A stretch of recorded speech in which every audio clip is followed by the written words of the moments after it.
हालिया चंद दिनों में 2 मरतबा मुझे दुख हुआ उनका। बुर्जुल खलीफा देखकर, बड़ी इमारत है, बहुत शानदार, इंडिया के झंडे की लाइटें थी, पाकिस्तान का झंडा याद नहीं आया।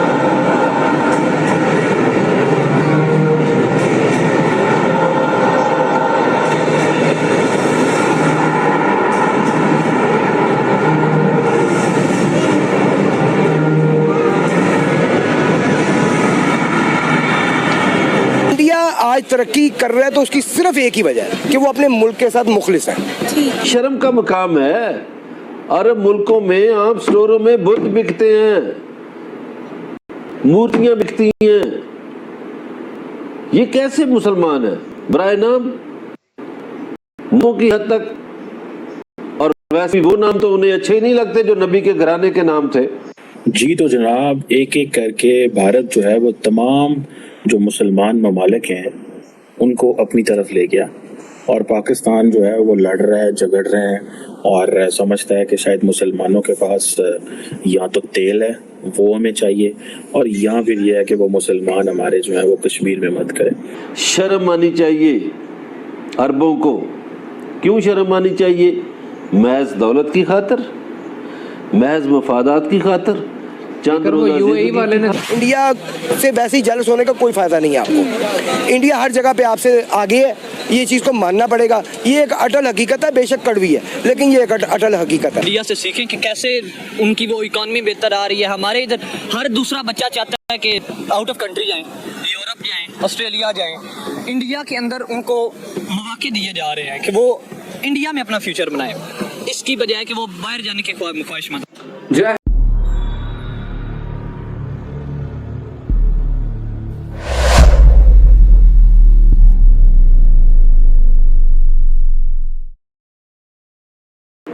हालिया चंद दिनों में 2 मरतबा मुझे दुख हुआ उनका। बुर्जुल खलीफा देखकर, बड़ी इमारत है, बहुत शानदार, इंडिया के झंडे की लाइटें थी, पाकिस्तान का झंडा याद नहीं आया। शर्म का मकाम है। अरब मुल्कों में आम स्टोरों में बुत बिकते हैं, मूर्तियां बिकती हैं। ये कैसे मुसलमान है? बराए नाम नामों की हद तक। और वैसे भी वो नाम तो उन्हें अच्छे ही नहीं लगते जो नबी के घराने के नाम थे।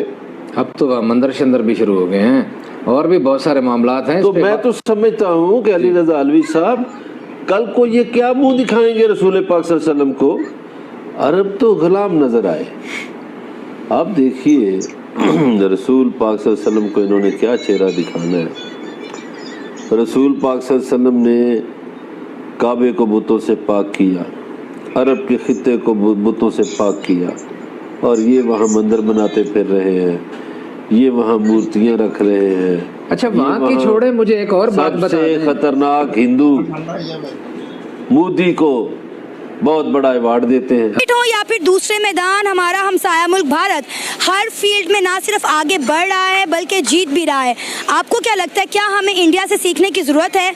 अगर हम बात करें हमारे एजुकेशन के निज़ाम की, तो हमारे बच्चों के दिमागों में हमने एक बात रजिस्टर कर दी है कि इंडिया हमारा दुश्मन मुल्क है, हिंदू हमारा दुश्मन है। अभी हमारे हमसाया मुल्क भारत ने बड़ी जद्दोजहद के बाद, बड़े अरसे के बाद T20 वर्ल्ड कप की ट्रॉफी अपने नाम की। सिर्फ ये एक ट्रॉफी नहीं है, हम देख रहे हैं कि वो हर फील्ड में आगे बढ़ रहे हैं और जीत रहे हैं। क्या कहना चाहेंगे इंडिया की कामयाबियों पर और जीत पर? हमें ना सिर्फ इंडिया से बल्कि चाइना, जापान, अमेरिका, इंग्लैंड सबसे सीखने की ज़रूरत है। कुछ ना कुछ हमें हर मुल्क से सीखना पड़ेगा, क्योंकि जब तक हमारे मुल्क में सियासतदान और मुक़्तदिर इदारे मुखलिस नहीं होंगे हमारे मुल्क से, अपने मुल्क से, तब तक ये मुल्क तरक्की कर ही नहीं सकता। अवाम तरक्की करवा ही नहीं सकती। अवाम ने क्या करना है? अवाम अपना रोल यही कर सकती है ना, टैक्स अदा कर दे। तो टैक्स तो अवाम हर चीज़ पर दे रही है। और देखिए, मेरी बात सुने, सीखने के लिए ज़रूरी है कि आप हर एक से सीखें। कहते हैं ना कि इल्म हासिल करो चाहे तुम्हें चीन ही क्यों ना जाना पड़े। लेकिन ये जो अभी आपने बात की, मैं इस पर बात ज़रूर करना चाहूँगा। इल्म हासिल करो खा तुम्हें चीन जाना पड़े, ये हदीस के नाम पर ये चीज़ को फैलाया गया। ऐसी कोई हदीस नहीं है। हाँ, ये मुहावरा है, मुहावरा आप कह सकते हैं इसे। इस तरह की हदीस कोई भी नहीं है। इंडिया आज तरक्की कर रहा है तो उसकी सिर्फ एक ही वजह है कि वो अपने मुल्क के साथ मुखलिस है। हम अपने मुल्क के साथ मुखलिस ही नहीं है। करप्शन नीचे से लेके ऊपर तक हर जगह पे मौजूद है। जब तक करप्शन का निज़ाम चलेगा, सूद का निज़ाम चलेगा, तब तक ये मुल्क तरक्की कर ही नहीं सकता। सूद का निज़ाम इंडिया में भी चल रहा है, लेकिन करप्शन का शायद निज़ाम भी वहाँ पे चल रहा होगा, लेकिन इस लेवल का नहीं है जिस लेवल का हमारे मुल्क में है। वहाँ पे 3% 4% सूद है, यहाँ पे कितने परसेंट है? 12%, 15%, 20%, 25%। ज़मीन आसमान का फ़र्क।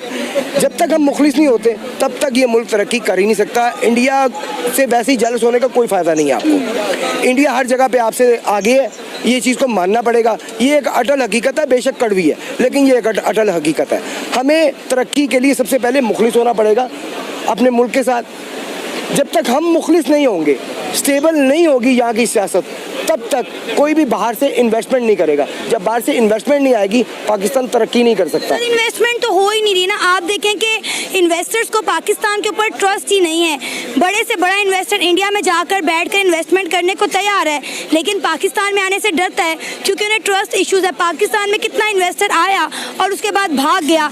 अमेज़न देखे पाकिस्तान में आया और बाद में चला गया। उन्होंने कहा कि फैसलाबाद की जानिब से उनके साथ इतने फ्रॉड हुए कि वो लोग यहाँ से चले गए। तो ये चीज़ है ना, ट्रस्ट इश्यूज। इंडिया ने दुनिया का ट्रस्ट गेन किया हुआ है, लेकिन दुनिया को पाकिस्तान पे ट्रस्ट नहीं है।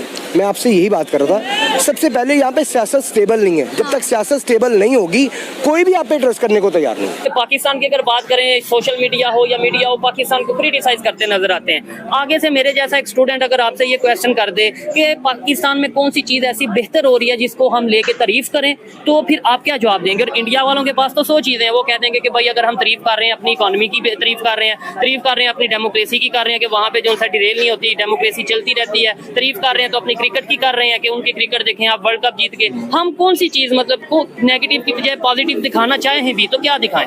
पॉजिटिव हम असल में पॉजिटिव हमारे पास हो कुछ नहीं रहा। हमारे जो सियासतदान है वो बेचारे अपनी अफरा तफरी में लगे हुए हैं, उनको फुर्सत नहीं है अवाम का सोचने की। ठीक है, जो भी है XYZ हमारे सियासतदान है, चाहे कोई भी पार्टी से ताल्लुक है, ठीक है, वो बेसिकली इंटरेस्ट नहीं है उनका।